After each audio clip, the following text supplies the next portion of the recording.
Hello and good morning. I'm Captain John Wenzel. I'm giving the presentation today on AEX Plus, new ideas for an already great program. My presentation is a slideshow that was put into a video, so it's about 30 minutes long. Watch that, and if you have questions that come up during it, feel free to type them in. I'm also moderating this, and I'll also be around afterwards to answer your questions after that. So I will see you after this, and enjoy. And let's roll it. Hello all, and welcome to AEX Plus. Today we're going to be talking about the Aerospace Education Excellence Program in Civil Air Patrol and some of the expansions that I've created for it, as well as some new ideas that I put into it. Brief biography of myself, real quick. My name is John Wenzel. I'm a captain in CAP. It's my third go-around in Civil Air Patrol. I was a cadet in the 1980s, working all the way through the cadet program, earning my Spots Award in 1985. Came back on with CAP in 2002 through 2012 when my son was old enough to join. And then my third tour now started in 2018 and continuing on, hopefully for the foreseeable future. So let's get rolling. Why is AEX a good program? It's a hands-on program. Nothing young people like better than to work with their hands into a project rather than sitting and listening to someone talk about something. Give them a challenge, let them work on it, let them try to figure it out. A lot of teamwork activities. It's not just one person working on one activity. There's activities in the AEX program that require people to work together. They're fun and they can be competitive. And a lot of the activities, you have cadets building things. You have groups divided up and they can see who can make the best rocket design, the best wind tunnel, the best whatever design you want. Set some parameters up and let them go at it. Encourages problem-solving thinking. There are some guidelines in the program, but a lot of times it's up to the cadets to decide how they want to go about making a rocket, making an airplane, things like that. And of course, that also inspires innovation. Some of the times the ideas that cadets come with are things that I would have never thought to do. Sometimes they work, sometimes they don't, but it gets them thinking outside the box. The basics of AEX. I'm going to talk briefly about how to get started in the AEX program and the AEX award. There's two requirements for the yearly award, which goes from the time period of October 1st to September 30th. Roughly the school year is how they do that. All you have to do to win this as a squadron is complete 6 AE activities from the AEX books or other approved activities and complete a 2-hour long aerospace education activity. This could be a field trip to like a museum or something like that, or something more locally done, like a model rocket launch, model airplane launch, anything like that. They're pretty loose on the requirements for that, as long as it's 2 hours long. The AX program itself has 11 different activity books. There's over 100 different projects in those books. There were 2 new project books that were released in September of 2020. Some of those were revisions of older projects from other books, and some were brand new ones. All right, getting started. If you've never gotten an AEX before and wanted to know how to get involved with it, when you log on to your CAP e-services account, go to the upper left, click on the menu icon. You're going to bring up a list of tabs, one of which is going to be Aerospace Education. When you click on that, it'll bring up another list of tabs. Click on AEX. After you click on AEX, you're going to see this screen. Below the modules area, it'll say apply for AEX. Next to there, you're going to see a little explanation of what AEX is. When you hit apply for AEX, it's going to bring up this window here. It'll have your CAP ID and your name already pre-filled in, and then everything else can be changed to meet your requirements. Your unit will already be in there. If it's not correct or you need to change it, you can do that. It'll have the school year, it'll have your address or the address you want the information sent to. You scroll down on that sheet, you're going to see all this coming down to the very bottom there, where it's going to have the activity and activity details.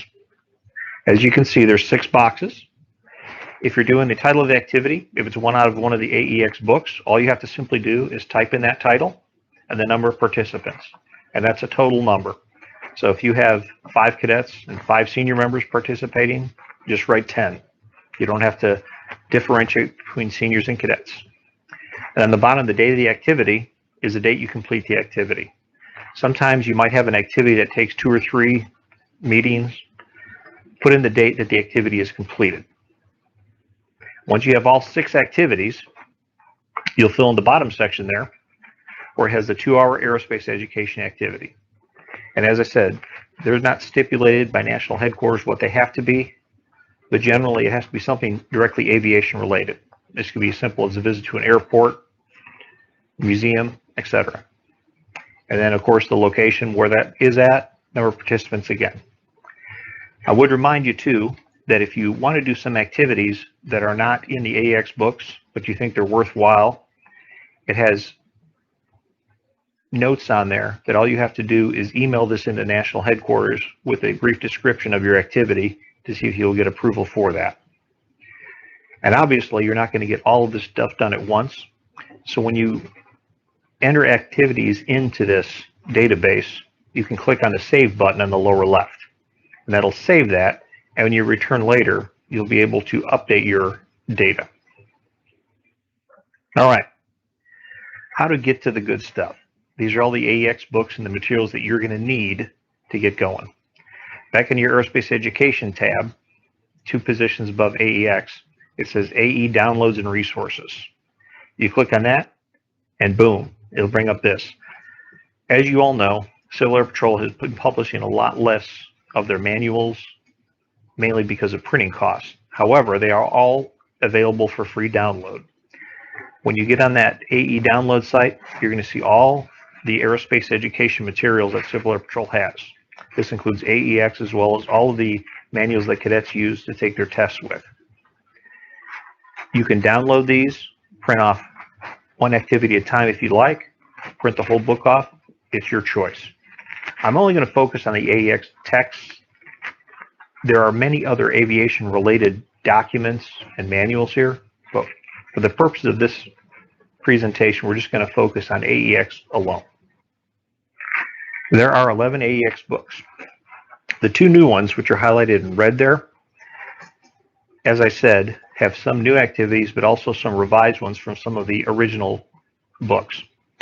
The reason that it says grades K through 5 or 6 and grades 6 or 7 through 12 is because the cover of the book indicates one, while the title page indicates another. But more or less, you're going to be using most of the time AEX2 for cadets because that's the grade area that they are in. These are the 2 new AEX books. And as I said, the cover shows K through 5 and 6 through 12, but the title page shows K through 6 for the first one and 7 through 12 for the second. But they can both be universally used. And you can pick out activities from any of the AEX books based on your squadron, the level they're at, and the amount of work you want to do on these projects. All right, this is where the plus in AEX Plus comes from. What I've done over the years is taken some of the AEX projects and modified them and adapted them to what I think worked out a little bit better for our personal use, as well as making up some of my own projects that are loosely based off some of the things in AEX, but still achieve the same goal, given a better understanding of aerospace education.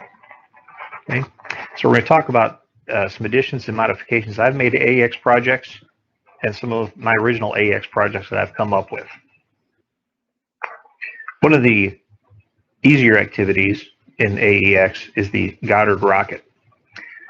Over the years, what I've learned is you can make some improvements on the design to make it a little bit easier. For those of you that are familiar with that, the Goddard rocket uses a rubber band and straws are attached to it to keep it inside the pipe insulator. Realized over the years, you pull hard on that rubber band, that straw can actually pop out. So we've started using washers. They don't come out. If you have that zip tie securely fastened, it works a lot better. Plus, it gives the rocket a little bit more nose weight, so when it flies, it has a better arc as it comes down. Also, I was never a big fan of using hot glue guns, mainly because of the safety requirements that you have with that and the possibility that someone could get burned, but also because you're never going to have enough hot glue guns if you have a large group. So I always like going back to duct tape. It's easy to use, nobody gets burned, and duct tape overall you can create a lot more different designs easier than you can using a hot glue gun. Also, another neat thing to try doing is using larger diameter pipe insulators. The ones called for in the Goddard rocket activity are the smaller types that you can use, but you can get larger ones at the store. They're not that much more expensive, and you can make some really big rockets, and big rockets equal big fun. Paper airplanes, very simple to use, is very inexpensive to use, but to make things a little bit more exciting, some of the things we've done over the years, try making a newspaper paper airplane. It doesn't fly very well, it's more challenging, but also more fun. You can build a big paper airplane using cardboard. Get an old box, staple it, use some duct tape to hold it together, it works out well. Styrofoam, get some recycled styrofoam, try making a paper airplane out of that. A little bit more challenging. And then finally, aluminum foil. Very lightweight, use some straws to hold it together, and you can make some neat airplanes. The reason I bring this up is simply because a simple paper airplane can be made rather easily. Making a paper airplane using aluminum foil or newspaper is very difficult. That's a challenging thing you can give the cadets to do. Let them try to figure out a way to make a better airplane using the materials you've given them. Now, one of the things I've worked on quite a bit is the final approach activity. And what I realized when I was starting this out years ago, it's very difficult to go to a toy store or hobby store and find a heavy-duty model airplane that can take a lot of damage landing on the ground many times, that has workable landing gear that you can rely on. However, what I did realize is Legos have a lot of sets that have wheels in them. Some of them specifically to look like landing gear, and some are just normal wheels. And you can use those Lego airplanes or just Lego pieces to make a more workable aircraft for the final approach. So this was a Lego model airplane kit that I bought, made a few modifications to it, had to take off the rudder because it would interfere with the control line, but you can use random Legos. You don't have to use a repair kit. I had several Lego sets around my house from when my kids were younger. I could use pieces for those if I wanted to. As long as you had a set of wheels, you were good to go. You can make a Lego airplane that doesn't really look much like an airplane as long as it works. The only thing I had to figure out was how to make that thing go down the control line. So all I did, I took some screw eyes that I bought at a hardware store, drilled a small hole in the top of 2 Lego blocks, and then screwed in those screw eyes, put a little dab of glue in there, and we were good to go. The nice thing about using these is you can attach them anywhere you want on the aircraft and hang the aircraft off the control line using those. And in the Lego aircraft here, you can adjust the positioning of the screw eye blocks to change the difficulty in controlling the aircraft. So you'll have some very overconfident cadets that think it's very easy to do when those screw eyes are far apart, but move them together and boom, it makes it more unstable, makes it more fun trying to watch them control that aircraft as they're trying to land it, and all their confidence just goes away. The landing gear. You can adjust the landing gear to make a smooth landing easier or more difficult. You put the landing gear further apart, it's very easy to land at. This is good with younger people, and I've done this at school groups before. It makes it easier for them to land the airplane. You can make it about a medium difficulty, or you can make it very challenging and put those wheels so close together, they're going to have to be very careful landing it. And if you get that one very overconfident cadet that thinks he can land it any way you put it, give him this one, the psychotic approach. See if he can land that aircraft on one wheel and keep it stable.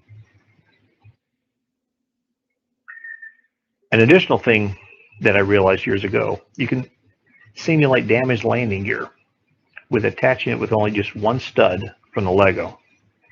And as a fun activity, we don't tell the cadet that the landing gear is damaged. And if they have a rough landing, you'll watch them cry out in terror as that landing gear piece falls off when they hit the ground too hard. Now, the one problem I did realize when I started doing this is that the Lego aircraft weigh about less than half of a metal toy aircraft of the same size. So you have to add some weight to it. Otherwise, it kind of gets hung up on the control line as it's coming down, makes things a little bit less exciting. So you have to add weight to make it glide smoothly and consistently. And that can be accomplished in a number of ways. You can add some clay to various parts of the aircraft, add additional Legos, or you can add some weapons to it. And what I did in this case, I took some extra Legos, drilled some holes through them, and put some wood screws and some nails through there to add the weight. This goes on well with the cadets because it looks like you're landing with a full load of weapons on there. Add some weight and makes it look pretty cool. And since those are Lego blocks just attached to the wing, you can adjust them. Either put more on or less on based on the weight you want to have. Make it more interesting and more fun to look at when the plane's coming down for landing. And then finally, one of the things I realized too, the first time we put this together, was the control stick is basically just a stick you're holding on the floor, and the control line is attached to the top of it. The problem is, though, if you're moving this around, the bottom of the stick is going to come off the floor. You know, you could actually move it a lot further, left, right, back and front, than you would actually have on a normal control stick. So I designed my own control stick, one that's secured to the floor with a camera mount. And you can make a small one of these easily for about $15. The picture on the left there is the one that I designed, and the picture on the right is the one from the book. As you can see, there's nothing securing that to the floor. The bottom of that stick, and in fact, the entire control line can be moved as far left and right as you can reach. So, in order to make a simple control stick, a camera mount, I bought one of these off of Amazon for $7. The one pictured there. Small 4-inch by 12-inch piece of plywood you can get for $3 at a hobby store. A broomstick for about $4, and the necessary screws, which is only the cap screw to put in the wood and the screw to put in the post, in the broomstick rather, and you've got about $15 and you're done. And if you want to spend a few dollars more, you can make a rock star looking stick control pad like I did here. All I did with this is I had a slightly bigger piece of wood, some black spray paint to paint the wood black, and some duct tape with the no step markings on the outside to make it look a lot neater. The nice thing about this is the stick has a limited amount of control, and you can stick a chair or your feet on it, prevents it from moving around too much. And it looks a little bit more realistic when the cadets are trying to land the airplane.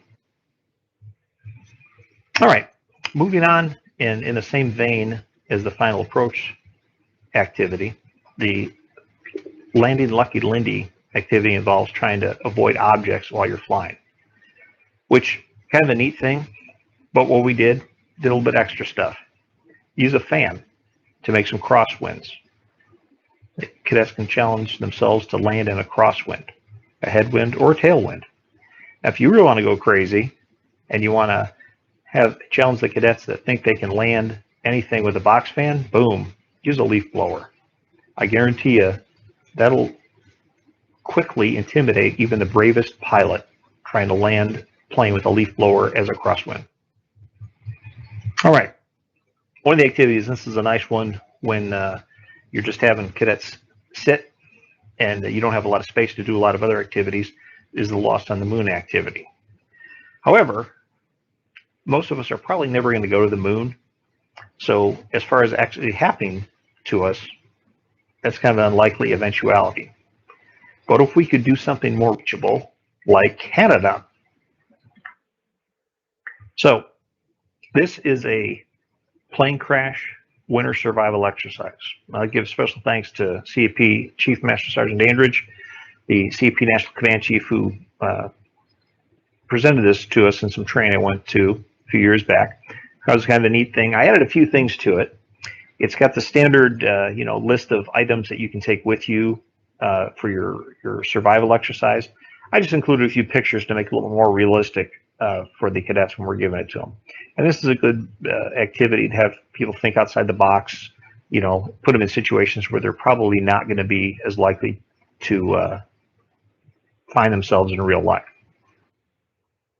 All right, now we're moving on a little bit to some of the activities that I came up with on my own. And the first one is the aerial photo challenge. And I developed this years ago, and it's not based on the Earth geography from space or the cool cartographics activities, but it does relate to both of them. The aerial photo challenge.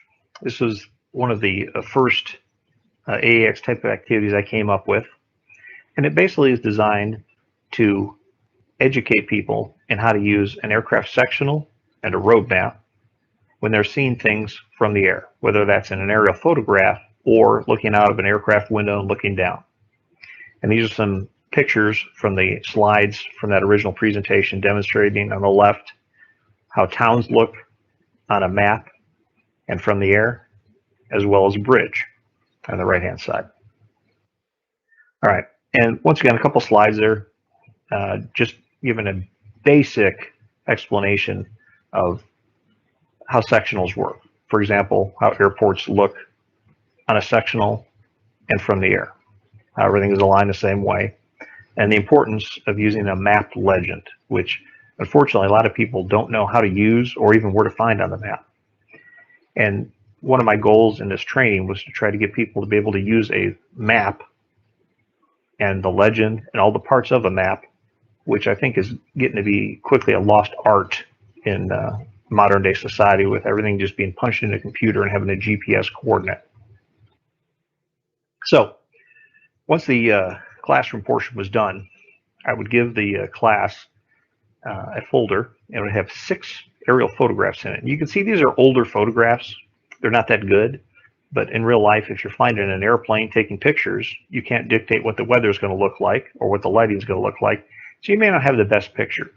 And these were old photographs that I downloaded off of Google Earth. And each one of these photos has a town in it and an airport.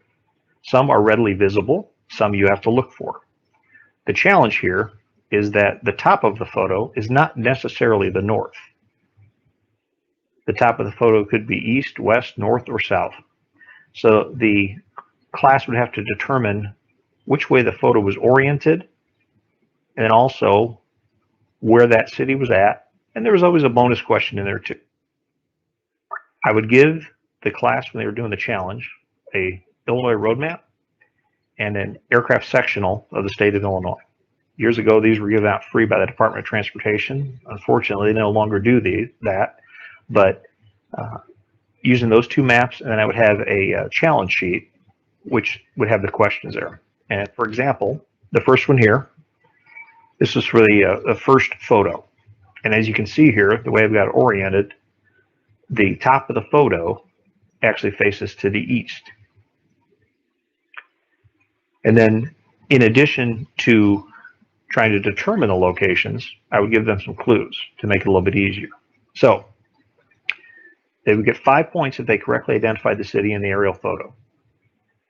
In this case, this is the city of Cairo in southern Illinois, right at the junction of the Ohio and the Mississippi rivers. They would look on the sectionals, look on the road maps, using the clues that they had there, and in this case there's 2 wide rivers, and then try to determine where that was. They receive an extra point if they correctly answered the bonus question. In this case, what's the name of the state park south of the city? And of course, this information is not going to be on the sectional, but it is on the road map. So they would have to use both maps to try to determine the answers to a lot of these questions. And I reduced their score by the number of clues used. And you can see there, the first clue is pretty simple. It just tells you which way the photograph should be oriented. The second clue makes it a little bit easier. The third clue, even easier than that. And the fourth clue is a dead giveaway. And there have been times before when groups would not want to use any clues to get maximum points, and they wouldn't identify the city, therefore not getting any points. But I always tell them it's better to get some credit than no credit at all. The zoom-in challenge is relatively easy to put together and to present. Very simple to do. You start with a high up in the air photo from Google Earth or another similar platform. Take a screenshot of it on your computer. Zoom in, take another screenshot. Continue until you're at or near ground level. And you're going to have a sequence of photos like you see here. Then once you have those screenshots, just display them sequentially.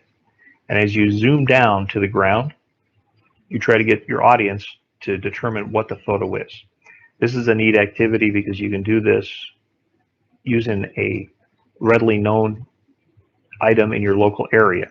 Zoom down on it, and you see how close you can get before the people can identify what it is. In this case, this is my house. Obviously zoomed in from high above in the rural area southwest of Champaign down to the red roof on my home. Now, this is an example of one, and this is one I have in the presentation that I give for this. So what we're looking here is trying to figure out what is the thing we're looking at close up. And we're way above here, and you can see there's some hills in the center of the photo, an urban area. You can see some roads winding through there, a waterway, small lake on the lower right of the photograph. And the star there indicates the thing we're talking about. I guarantee this thing is something you have all seen before, maybe not personally, but I guarantee you've seen a picture of it or something like that. So let's zoom down a little bit further. Okay, we're going a little bit lower on those hills now. You can see there's some shadow there on the north side, or the top side rather. Once again, there's our item we're looking for. We zoom in a little bit more. Okay, now it's visible enough that we can encircle it. Okay. Get a little bit further down. Once again, there it is. Further down. There it is. One more time. And if you can't see it all, there it is. Now, I'm sure by now you figured out what it is. It's the Hollywood sign in Hollywood.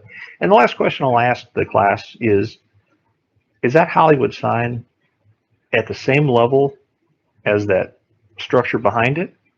Is it higher than the structure behind it, or is it lower than the structure behind it? And boom, there's your answer. Lower than the structure behind it. And this is a good way to show how things looking from the air, it's difficult to tell the depth or the height of things. All right, another activity I came up with is called the sequencing exercise. A little bit of background on myself. I'm retired from the state police a few years back after 27 years.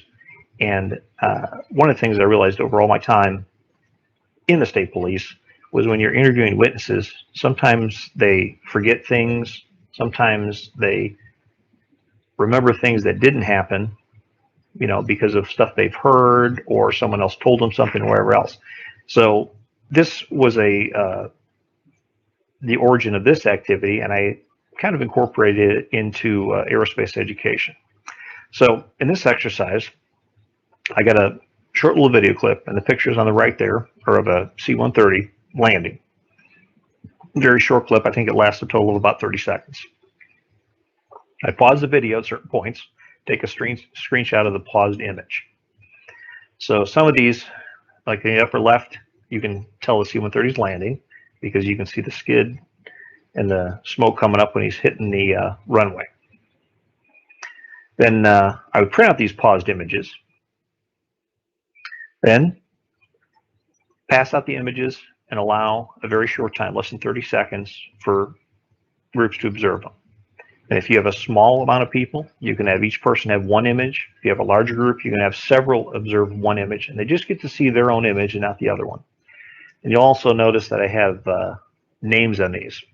And when I print these out, that same name is printed on the back side. So when they turn them over, they can remember what their name is, but not the picture or the image.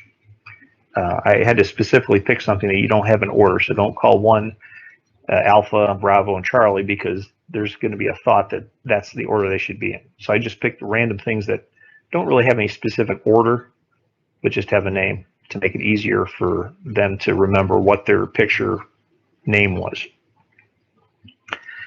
After they've had their short time to observe them, they turn them over. They don't get to look at them anymore. And then they have to discuss what order they think the photographs went in.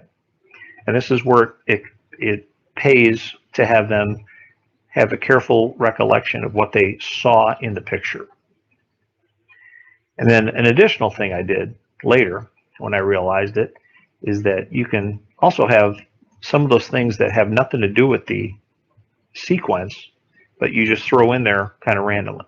So in this one here, I had my 6 photographs, which show the C-130 landing, and I had a 7th one that I threw in that I put in later presentations, which is a C-130, but it's definitely not associated with the first 6 photographs.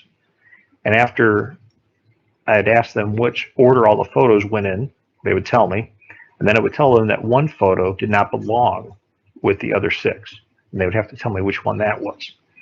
And this took some more careful observation, because if one person said, I saw a C-130 taxiing, or I saw a C-130 landing, did they say I saw a gray C-130 or I saw a white over gray C-130?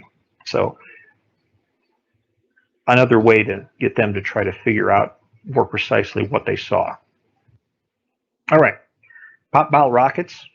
I'm not going to go into this too much because I have a different presentation on this, but it is neat because you can use it as part of the CP model rocketry program. You can adapt this program to suit your needs, whether you want to go full tilt on it, do a lot of PopBall rocketry activities or just one short one. And it's low cost and long term. It's a fun hands-on activity. It gets you to shoot rockets off, but obviously not an indoor activity. You have something you have to do outside, have a decent sized area to do that. And as I said, you can look at my PopBall rocketry presentation if you want some more details on that. One of the things I did do with PopBall rockets to kind of spice it up is made some different activities as far as the building of the rockets, which would be a design competition. Provide each team with essential PopBall rocket parts, kind of like they do on the show Chopped, where you have certain things you have to use to make your rocket. And then they provide each team with some money, made up some play money, and gave each team the same amount of play money. This to simulate in real life how a groups like NASA would have to allocate funds for certain things. Then I would give them a sheet that would have extra parts that they could buy for this. A lot of times some of these parts were things that wouldn't be useful at all in a rocket, and other times they'd be something that'd be very useful. The teams would have to determine which items to buy and how to mount them to the rocket. And usually I would encourage them, if they wanted to trade and negotiate, try to work things out. And sometimes they'll look at each other's as they're building them and decide that maybe this would be a better route, and try to trade pieces and try to work out a better rocket. And finally, the last thing on my list here are board games. I like playing board games a lot. The nice thing about them is they're an already made all-in-one aerospace education activity. So if you have certain board games that are focused on aviation, and these two here, Air Baron, which is a game about the airline industry, and Tranquility Based, a game about the race to the moon. It's a fun little competitive game, but it's all in one. You don't have to build anything, you don't have to make anything. You just have to get the game and read the rules. A lot of these you can buy on places like eBay, you know, that are cheap because they're used. And also, there's a board game site called BoardGameGeek.com. You can get on there, and they have games that you can research and get some that are free, that are print and play. So you print them out, very simple rules, and it's a new game you can bring every time to your squadron to have cadets try out. Well, that's all I've got for you. If you have any questions, or you want to have any interest in any of the things I've talked about, feel free to contact me at my email down at the bottom there, jwenzel@illinoiswing.cap.gov. Thank you, and enjoy the rest of the conference. All right, and I'm back. So a lot of the stuff I talked to you about, some of those things, if you want me to send you copies of them, what I can do, I can make up a Google Drive, I have a Google Drive account, and just give you access to it. These things are pretty simple to make up. They're good ideas to have for things. And I guess, does anyone have any questions about some of the stuff you looked at or you saw? You got one rolling in here. Let's see what it is. I'm moderating this as well as doing this. Okay. Look at that. Lieutenant Schoolis, all happy with the presentation. So far, so good. What I would tell you too, a lot of the AEX stuff is great. They're coming out with new things all the time, but I'll use the overused term of the century. Think outside the box. I mean, if there's something new you want to try, something new you want to do, you know, do that. See if it works. So keep in mind too, there's a lot of other things outside of CAP with aerospace education projects and fun things that you can do. The Boy Scouts have some programs with that going on too. It's just a matter of looking around. So we got any more questions from anybody? All right.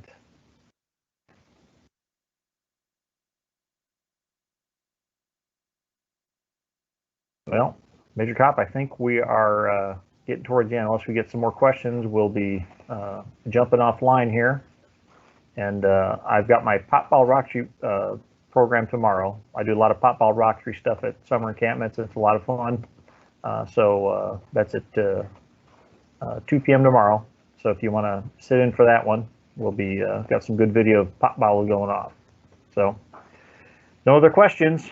We will see you tomorrow. So hua, and remember, semper vigilance.